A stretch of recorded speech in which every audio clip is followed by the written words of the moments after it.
Good morning, everyone. Thanks so much for attending our talk today. My name is Lex Civicar. I am VP of Growth at Regal. So I've actually been at the company for about 4 years now, but now I oversee our marketing, business development, and RevOps teams. We're super excited to be at HumanX. We were in Vegas last year, and we're super excited to be here in SF. How many of you all are local? Okay, nice. How many of you all traveled more than, let's say, 3 hours to get here? Yeah, that's me as well. We're based in New York, so we're very excited to be in sunny SF just for a few days. Thanks again for coming. Just to start off, how many of you have heard of Regal? Okay, so I think that's a great place to start, actually. So Regal, we're a voice AI agent platform. We were started about 6 years ago in 2020 by Alex Levin and Rebecca Green. So the two of them actually ran a 3,000-person call center at a company named Angie back in their heyday. So that's one of the largest home services providers in the nation. And they really learned two things that led them to then go and start Regal. So the first thing is that their customers overwhelmingly preferred voice as the channel to communicate on. So not only were they more responsive and reactive on the phone compared to your text, your SMS, your email, but also they were more likely to open up. The second thing that they learned is that when they went out to the market to try to find a voice tool that would fit their needs, at the time it was a CCaaS vendor, they found that the market was quite fragmented and there were a lot of one-size-fits-all solutions out there that weren't capable of the customization and super specific work that they wanted to get done. So armed with those two takeaways, they left and they started Regal. And really, it's because they believe that voice is the future, which is what we believe at the core of our company. So we started off as a CCaaS platform 6 years ago, competing with the Five9s, the Genesises of the world. And about 3-4 years ago, we forayed into the space of voice AI agents, which is where we mainly play now. So while we still offer the CCaaS platform, our bread and butter now is our voice AI agents. So just to get a pulse of the room, how many of you have already implemented voice AI? Oh, quite a bit of you, okay. And how many of you are in the process of implementing or looking for POCs? Okay, just Luke back there. And I'm gonna assume the rest of you are just exploring or just came to hear me talk, which, I'll accept both answers. Cool, so today I'm gonna talk about a couple things. So the first part of the presentation, I'm gonna talk about what we've learned through implementing voice AI for our customers so far. So we're in a unique position in the market where we've been around for a lot longer than the other voice AI agent players because of our history as a CCaaS vendor. So we have over 400 million calls worth of data that we've actually transcribed and analyzed in order to see how our customers are using voice AI in the most effective way. So I'd love to run you through just a few of the takeaways that we've gotten from that analysis. And then I'd also love to talk about where we're moving our product now. So a lot about what we're doing with those takeaways and then where we see the future of voice going for the remainder of the year and beyond. So one of the first things actually that we learned when we looked at all of these calls, surprising at first, but becomes a lot more intuitive when you think about it. And it's that customers confide in AI voice agents. So the number one objection that I usually get when I'm at these events, or last year or this year, or I'm talking to potential customers, is a skepticism that folks' customer bases are willing to speak to a voice AI agent. And actually someone even asked me about an hour ago. And really what we've learned is that humans have a high bar for trust in order to have a conversation with you, regardless of if it's a human or a voice AI agent. So I always love to make the comparison back to human contact center agents. So if you take a human contact center agent that just started on day one of their job, and you put them immediately on the phones without any proper training, QA, knowledge of the guardrails, knowledge of the customer base, what's likely gonna happen is that the folks on the other end of the call are gonna get frustrated and not wanna talk to them. Same thing applies to voice AI. So if you don't train your voice AI agent properly, you don't make sure it's set up for the right guardrails, you don't look for edge cases, failure points, the same thing is gonna happen. Folks are not gonna wanna speak to a voice AI agent. But on the other side, if you develop a very personalized and tailored experience that talks specifically to the individual on the other end of the phone, we're finding that customers not only accept AI, but open up to voice AI agents in a way that they weren't to humans before.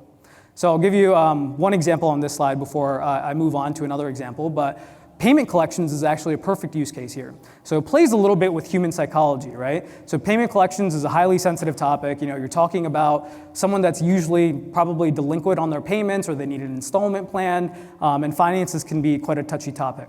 What we've learned through listening to the production calls when human contact center agents are making that call is that the human on the other end is actually quite hesitant to share their details because they're afraid of the judgment on the other end of the call. So they don't want to share and be forthcoming with that human contact center agent. But when we go and listen to those calls that voice AI agents are making, we've seen that people are a lot more forthcoming. That judgment is actually eliminated because they know they're speaking to a voice AI agent that's introduced itself as a virtual assistant that can help. So there, we're actually finding that customers are saying a lot more about their financial situation. They're actually saying, hey, it's been a tough month, or hey, I get paid in 2 weeks, or hey, I need to set up an installment plan, can you help me with that? And it's actually really funny and quite interesting how human psychology at play, removing that judgment from the conversation leads to much better outcomes, not only for the consumer on the end of the phone, but also for the business and the brand that's making that call. So another one of these examples that we found where customers are confiding with AI voice agents is in lead follow-up campaigns. So this is very true across industries, financial services, healthcare, insurance, even local services. Say you want to get your kitchen remodeled. So oftentimes what you're doing is you're going onto a website and you're filling out a simple form where it's collecting a few pieces of information. Oftentimes it's name, age, location, sometimes income if it's a product that you're trying to buy. And usually what happens right after that step is either someone calls you asking for more information, asking if you abandoned the form fill, what else they can do to help you complete that process, or you're pointed to a phone number that you can call to ask more questions about the healthcare plan, the insurance plan, policy, dependents, whatever it might be. So what we found when we listened to these conversations, both from humans and voice AI agents, is that when people are talking to humans, they're a lot more hesitant to speak about all of the questions that are on their mind. And the fear is that they're wasting a human's time at the end of the day, and they're asking only high-level questions that they think are not straightforward and a little bit more complicated. When you go and listen to the same calls made to voice agents, you find that people are a lot more forthcoming. They're asking very simple, straightforward questions that otherwise may be perceived as stupid questions that they might be embarrassed to then talk to a human agent about. And what happens there is the brand and the customer that works with us is able to gather a lot richer context about that human on the other end of the phone that they otherwise were not getting. So when they're speaking to human agents, they were not revealing as much information, but when they're speaking to the AI voice agents, what we're finding is they're saying a lot more about their situation. I have a kitchen remodel, my wife really wants this is my budget. Even insurance, asking questions about dependents, policies, all of that. And if anyone here is in sales, you know that customer discovery is a core part of the beginning of any sales process or even customer service process, where if you gather as much information as possible at the beginning, you're able to tailor that experience from that point on to then directly meet with that consumer where they're at, or to realize that it's not the right call and maybe move them over to someone else. So what our businesses, or what our customers really like about this is with that additional information that they're now armed with, they can even take this a step further and tailor the experiences for their customers and consumers in a way that they weren't able to before. So the second thing that we learned, and these are vague buzzy words, but voice AI allows you to improve efficiency without the traditional trade-offs that you'd think of. So what does that mean? So if I'm the leader of a contact center, I'm going to oversimplify here, but my job is probably two things. One is to drive efficiency, which otherwise means have a standardized, predictable cost at which I'm running my contact center, whether that's inbound or outbound. And the second thing I'm trying to do is to maintain a certain level of customer experience. And you can define that in many different ways. So you can say it's CSAT, NPS, you can grab surveys, you can talk about the hold time that you put folks on at the end of the call, you can talk about resolution time, response rate, all of that. But the way that you think about it is, how do you improve efficiency without sacrificing the quality of the customer experience? And I think the flaw in the way that you think about that is the customer experience then becomes a guardrail in any sort of experiment that you're running. It's not thought of as a dependent variable that you can then increase. So when you're thinking about a human contact center agent team, largely the performance of that team is a bell curve, right? You have some folks in the middle, some on either end, but contact center turnover is about 60%. So you're expecting these folks to leave at some point, and you're constantly trying to manage out, hire, train, onboard additional staff, all while trying to increase the mean or the median of that customer experience in a way that delights the consumer at the end of the day. So what we've seen actually with our customers that are using voice AI is you can kind of flip that whole paradigm on its head. You don't have to think about improving efficiency with customer service being the trade-off or the guardrail. You can actually think of both of them as dependent variables, right? So if you think about the performance example that I just mentioned, humans are on a bell curve. AI agents, it's one or a few AI agents, and you're maintaining a consistent standardized performance as long as that single or few agents are doing exactly what you want to. So now performance management becomes a lot easier, right? You're no longer trying to focus on a workforce that's hundreds of thousands. You're focusing on an individual agent, which you then have tools to then go perform QA and improve recommendations on. The second part of it is you're able to flex up and down as quickly as possible, right? If you have an open enrollment period, if you're an insurance provider, or you're a seasonal business and parts of your year require more folks than other parts, you're easily able to, at the snap of a finger, flex the folks, or flex the AI agents up and down. So now what we've seen is that our customers are treating treating voice AI as a way to not only improve the efficiency and drive better cost in their voice AI agents, but also increase the customer service and think of both of them as dependent variables. So one of the data points that especially drove this home that we found in all of our calls is that when a human agent takes a negative call, so it can be for any reason, difficult customer on the other end of the line or difficult call that they're making or taking, humans take twice the amount of time to recover to baseline productivity as opposed to when they're dealing with a neutral call. So what's super telling about that, one is obviously the efficiency thing that's already going through your mind, right? So you're not performing at the highest efficiency possible. The second thing that comes to mind is human agents aren't waiting until they think they're at baseline productivity in order to get on that next call. They're getting on the next call immediately and oftentimes delivering a subpar experience to the consumer on the other end. So AI agents, none of that matters, right? You can make and take infinite calls at any given moment, both inbound and outbound, and negative sentiment doesn't affect the next performance, the performance on the next call. Each call is dependent on or independent, and they're not dependent on the previous one. So now the last takeaway that we really learned from looking through all of our calls is that AI is moving way beyond automation of simple tasks. So the way that we like to think about this at Regal is that we use voice AI as one of the tools at your disposal in order to help you hit whatever business outcomes you want to hit. So that could be, improving LTV, improving your margin, reducing your CAC, whatever it might be, and we try to get beyond the contact center metrics. And our thinking is, how can you use voice AI in order to impact that bottom line? One of those metrics that I just spoke about, or another metric that's business critical. So when we're looking at how AI has evolved over the last year or two, about a year ago, when I would show up to the conferences and show you all, demos of our informational AI voice agents, it was quite impressive. I can't do that now, because that's table stakes, right? You have to have a best-in-class AI voice agent in order to just compete in the market. What we've seen over the last year is that these voice agents have gone way beyond just the informational Q&A calls or even demo form calls, right? A lot of times last year, voice agents in the market were gathering basic details like name, age, location, and then transferring to a human agent to then complete the call.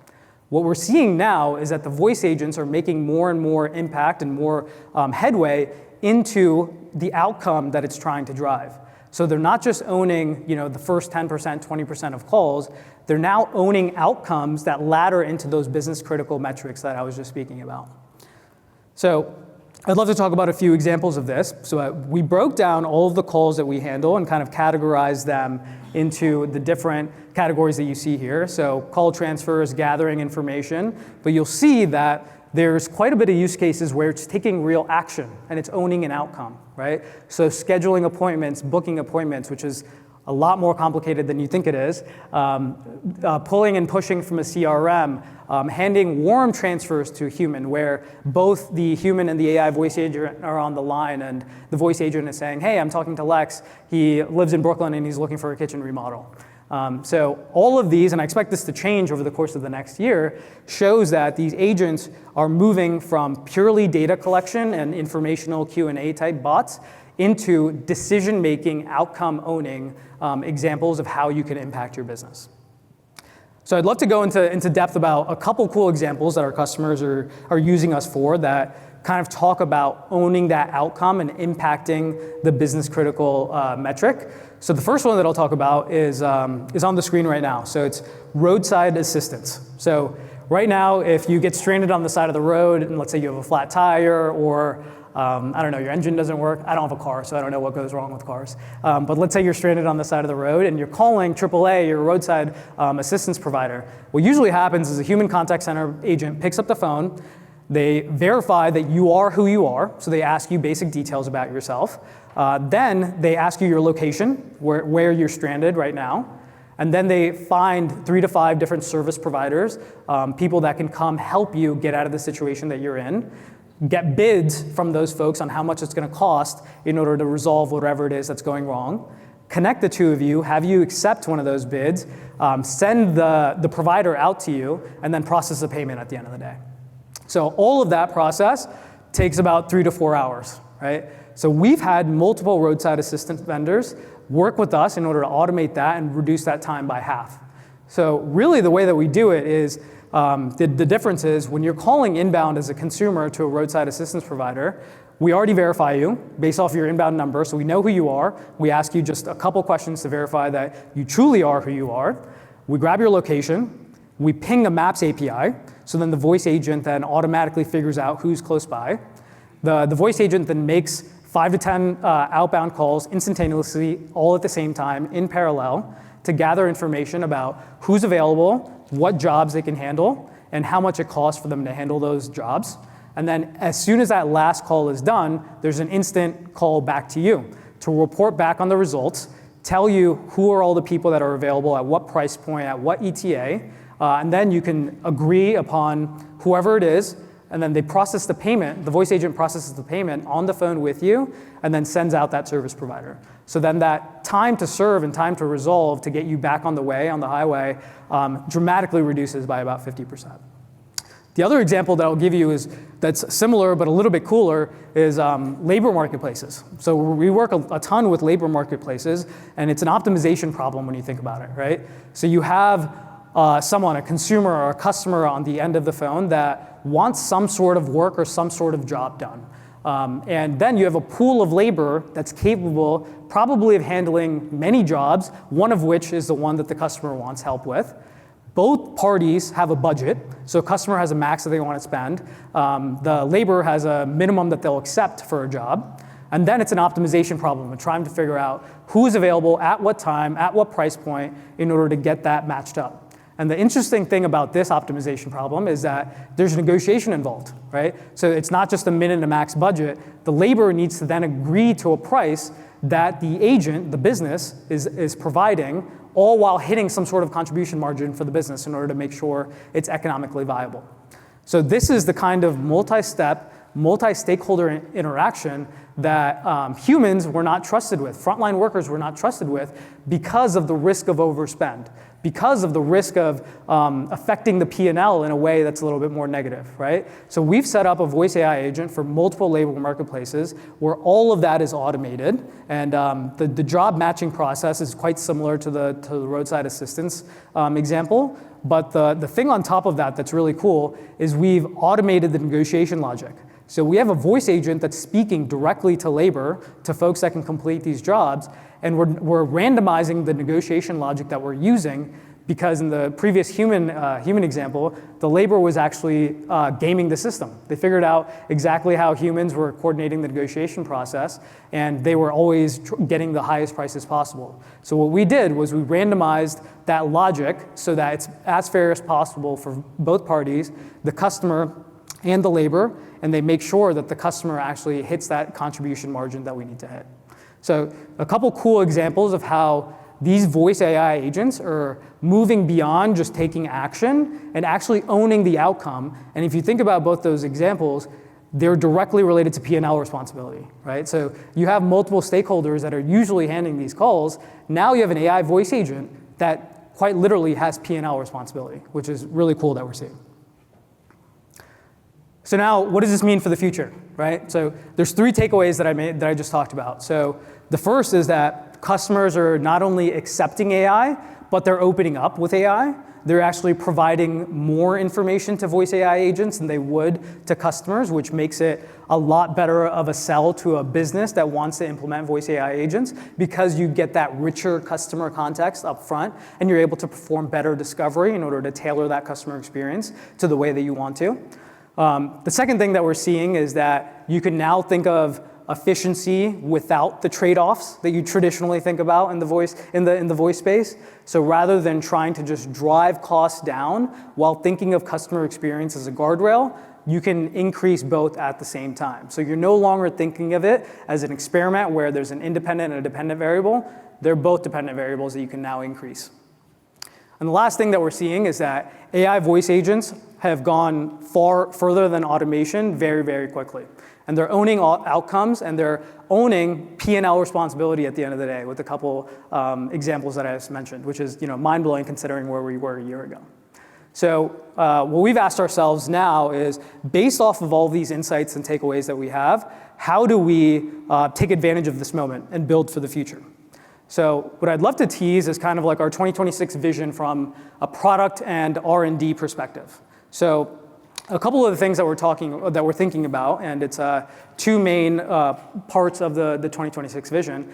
The first is kind of table stakes. So it is maintaining and building best-in-class AI voice agents that sound human, have optimal latency, allow flexibility between LLMs, match voice, tone, accent, and can take interruptions, do turn taking, all of that. And we view that kind of as table stakes just to be competitive in the market and give our customers the experience that they'd like. And the second part is really, how do we go beyond and experience all of the goodness that I just talked about in as quick of a time frame as possible? So it's really accelerating the speed to value that our customers see from our voice AI agents. So if you think about kind of the deployment of these voice AI agents, it takes quite a while to do it.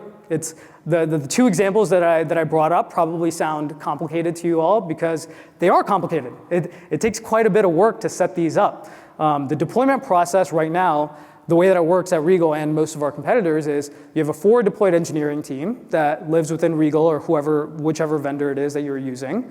And you coordinate, they act as an embedded part of your team within our building, and you coordinate with them in order to set up the standalone first version of the AI voice agent and then iterate over time. So because of all of the steps involved in that process, which is building the initial voice agent, testing simulation before it goes into production to find all those failure points, deploying it, and then doing the continuous improvement, it can take quite a while to stand these things up. And especially the coordination between the human teams is actually where we see the biggest bottleneck. So it's actually coordinating with the humans on your team and our team in order to make sure that we're speaking the same language, and we're integrating with your telephony, your CCaaS, your CRM, your CDP.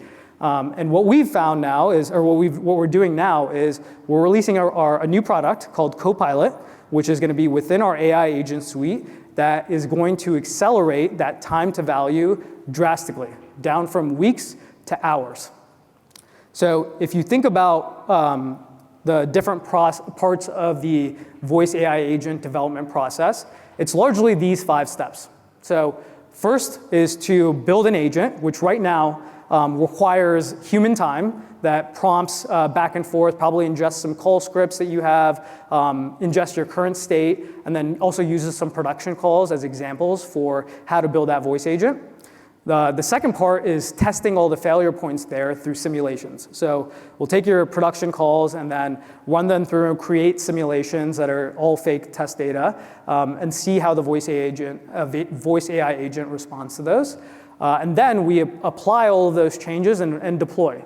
So right now it takes our forward deployed engineering team and coordination with your internal teams in order to deploy these agents. You can now do all of this within our platform with the click of a button.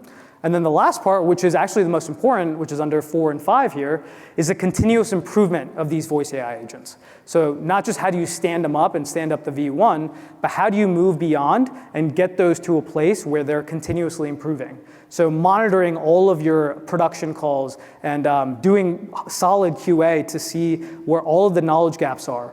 Identifying the places where those gaps can be resolved. So does that mean updating your your knowledge base? Does that mean updating training documents? Does that mean identifying other failure points? And then implementing those said recommendations. So what our Copilot system allows you to do is actually collapse that all into the one system. So you're able to do all of this in a conversational interface where you can go back and forth and stand up a voice agent quite literally in minutes. So this is what the interface looks like. So you'll notice it's very similar to like a Gemini ChatGPT type interface where you can have a full-on conversation with our Copilot with the end outcome being deploying these production agents and then continuously improving them. So you can see here, you can upload a couple scripts, stand up the initial version, ask it questions based off of the production calls that it's handling, and then click a button just to improve said recommendations. So this is a little bit of a preview. Our official launch is tomorrow, but we have a big team at booth 913 that's demoing this today. So please stop by booth 913 and we'll give you a closer look at Copilot. And the last thing that I'll leave you with is kind of my take on why this is so exciting, especially that Copilot launch, is that it accelerates the evolution of the customer process with voice AI agents in a way that previously was not possible. So this is kind of the way that we think about our deployments with our customers is these 3 phases. So our first phase really depends on automating those low risk, low volume calls that I was speaking were automated about a year ago that are kind of table stakes.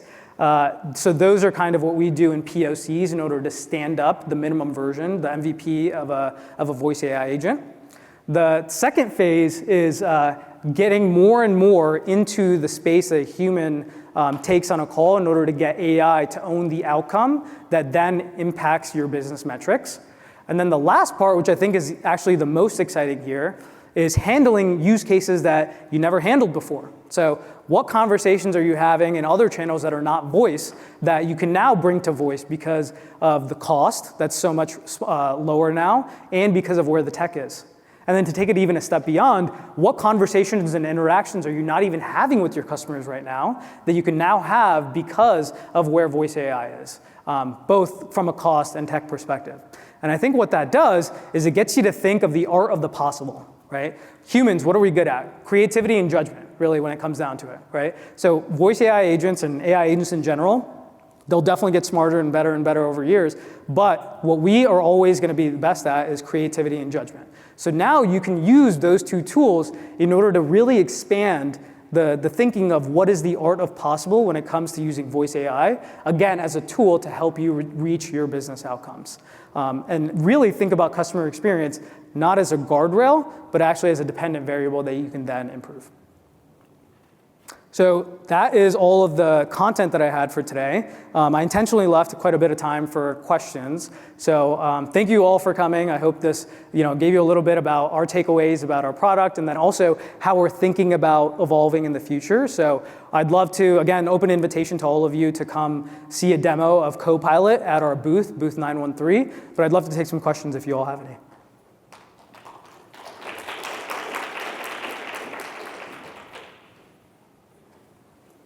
Yes, sir. How do you typically handle clients who are using specific CRM systems? How do you properly integrate that?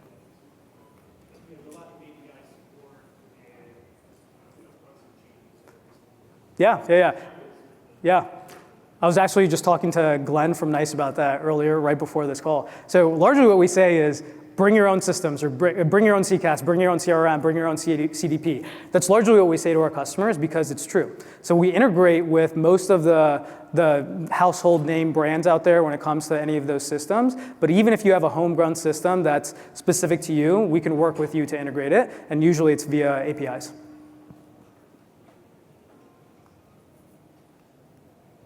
Yes, sir. So voice AI actually comes with the challenges of voice latency, background noise, all those challenges we have. Yeah. Human can know right, they don't care, they know where to take the trust and everything else. How do you solve it? Yeah, I mean, that's part of, if you think about like the product vision that I was talking about, it's a table stakes. It's a part one of what it takes to be competitive as a voice AI agent company. So all of those things are P1 for our product and engineering teams. Everything else comes below it because that's the only way you can stay competitive in the market. So latency, for example, it takes about 80 milliseconds for a human to respond.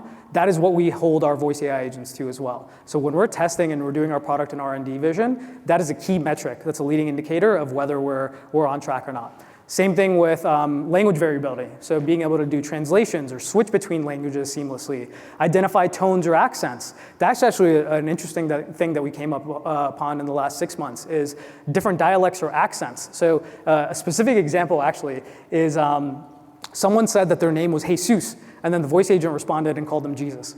That's not acceptable, right? That's not a good customer experience. So it's finding all of those corner cases and making sure that your product is addressing them. So it's P1 for our engineering and product teams. Yep. They already have one agent with labs that schedule appointments, but Sorry, can you repeat? I already have an AI agent that is running in 11 labs. Okay. But I am having a lot of churn because my customer just detect that it's an AI agent, and just hang up the call. How do you handle that kind of churn? Yeah, can I ask you what type of call it is? Schedule appointments. Scheduled appointment. So the voice AI agent is calling to confirm the appointment, is that right? Yeah. Yeah, okay, so they know, hey, your appointment is tomorrow at 4 p.m., just please confirm the appointment. Okay, and when humans were taking those calls, was it handled the same way with that same script? Yeah. Yeah, and they were just, all you're requiring is an affirmative from the customer, is that right? Yeah, or maybe some change in the schedule or something. Yeah, okay, got it. When you listen to the calls in production, where does it seem like the gripe is with the voice AI agent? Is it that it's just a voice AI agent or it's not providing the experience? When we ask for identification. Identification? Yeah. Okay, got it. So you're verifying identity first, and then that's where they're dropping off. Yeah, okay. So what we've actually done with other voice AI agents, just to address that specific concern, is we do automatic identity verification based off the number that's either calling inbound or you're calling outbound to. So based off of that phone number, you're able to identify who it is. And what we'll do is we'll just ask an additional question just to do like dot the I's and cross the T's to figure out if it's the right person or not. So what we found actually when we do that is that the human is impressed that the voice agent already knows who it might be and you're just doing that last step of verification. But if you're handling the call in the same way that you would a human agent and you're not improving the experience at all, I'm not surprised that humans wouldn't want to talk to that AI voice agent. Back to kind of like what I said during the presentation is humans have a high bar for trust and engagement, especially when they're talking to either a human or a voice AI agent, right? They want to make sure that the person on the other end of the call can help them and they've earned that trust. And you need to show and prove that not only with your human agents, but especially with your voice AI agents. Yeah. How do you handle call simulation and AI model training? Yeah. So for call simulations, what we'll do is we'll ingest a lot of your production calls, whatever you feel comfortable with sharing. And our Copilot system, actually, that I mentioned, can simulate staged calls, and then we'll run that through our voice agent in order to find all the corner cases. So it's all based off of your production-ready calls. Yes? Yeah, so we had to model in specific examples for Latinx type names. So specifically prompted with the agent and asked it to point attention to Latinx names in order to make sure like those names were developed properly. And I think we're now doing that for other languages as well, and other cultural names as well. Yeah. Yeah. Do you think about how can you identify those cases before they happen? Or Yeah. Yeah, for sure. That's kind of like what I showed, if I can go back here. It's number 2 on the list here that Copilot does, right? So testing and flagging failure points is now something that we've brought into Copilot that doesn't require going into production first in order to find those failure points. So we've automated it in a way where, like talking about those simulations that I was just speaking about that are based off of production-ready calls, you could identify those earlier on through an automated way with Copilot in order to address those failure points before you actually get to production. The other thing that I'll add there actually is as you work with the vendor that's worked with many customers, we've likely seen the gamut of what's happening out there, right? So a lot of it is also earned insight that we've gotten from deploying with so many customers. We've seen quite a bit of what's out there and what could go wrong, so it's easier for us to be able to identify and prevent that stuff before it happens.